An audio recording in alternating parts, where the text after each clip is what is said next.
આપણી સાથે અત્યારે વરુણ પટેલ જોડાયા છે. વરુણભાઈ પાટીદાર આંદોલનમાં સક્રિય હતા. વરુણભાઈ ફરીથી પાટીદાર આંદોલન તરફ આગળ વધી રહ્યા છો?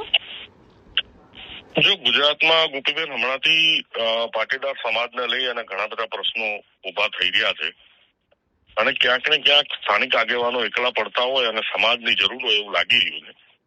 બધા મિત્રો સાથે ચર્ચા થઈ અને બધા એ દિશામાં આગળ વધ્યા કે બધાએ સાથે મળી અને જ્યાં પણ ગુજરાતમાં વિસ્તાર વાઇઝ ચાલતા અલગ અલગ પ્રશ્નો છે એ પ્રશ્નો માટે સામૂહિક રીતે લડવું, સામૂહિક રીતે રજૂઆત કરવાની આવે તો રજૂઆત કરવી, જેવી રીતે પણ પ્રશ્નો સોલ્વ થાય એ દિશામાં પ્રશ્નો સોલ્વ કરવા પ્રયત્ન કરવા. પાટીદારો સામે એવા તો કયા પ્રશ્ન છે કે જે સરકાર પણ સોલ્વ નથી કરી શકતી?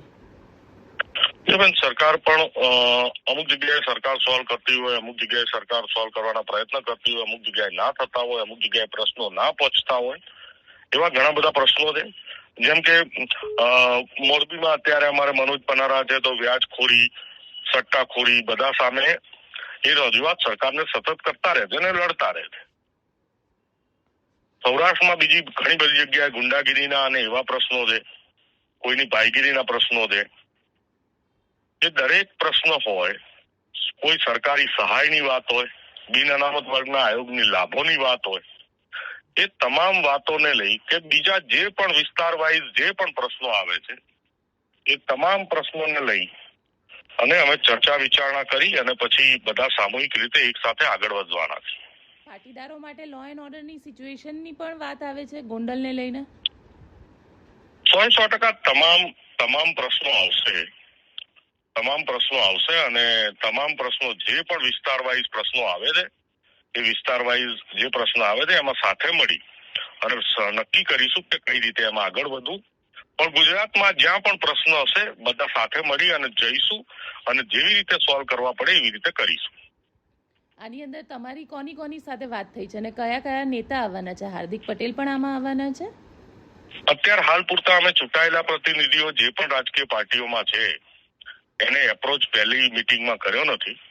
પહેલી મીટિંગમાં ચૂંટાયેલા પ્રતિનિધિઓ સિવાયના કોઈ જે પણ રાજકીય પાર્ટીમાં હોય એનો કોઈ વાંધો નથી. બધા પોતાની રાજકીય વિચારધારાને બાજુમાં મૂકી અને સામાજિક વિચારો માટે મંથન અને ચિંતન કરવા બધા આવશે અને એ પછીની જે રણનીતિ નક્કી થાય એ પ્રમાણે બધાને એપ્રોચ કરીશું જ્યારે જેની જરૂર પડે. આ એક પ્રથમ અપેક્ષિત લોકોની, સિલેક્ટેડ લોકોની એક ચિંતન શિબિર અને મીટિંગ છે. એના પછીની બીજી મોટી મીટિંગ થશે. જરૂર પડશે તો સભાઓ પણ થશે, ગ્રામ્ય સભા થશે, તાલુકા સભા થશે, જિલ્લા કક્ષાએ પણ સભા કરીશું, સરકારને પણ રજૂઆત કરવી પડે કરીશું. એ પછી બધું નેક્સ્ટ સ્ટેપમાં ધીમે ધીમે શરૂ થશે.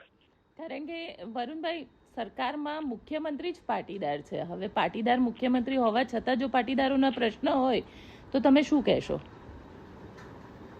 જો કોઈ પણ મુખ્યમંત્રી આવે, સમાજના પ્રશ્નો અવિરત ચાલતા રહેવાના અને એનું સોલ્યુશન પણ અવિરત ચાલતું રહેવાનું. એક કન્ટિન્યુ ચાલતી પ્રક્રિયા છે અને એમાં અત્યારે હાલ પૂરતી મુખ્યમંત્રીની વાત કરવી અસ્થાને છે. એકવાર અમારી મીટિંગ પતી જવા દો ગોપીબેન, ઘણું બધું આવશે અને ઘણું બધું અમે કરવાના છે. બિલકુલ વરુણભાઈ, અમારી સાથે વાત કરવા માટે આપનો ખૂબ ખૂબ આભાર.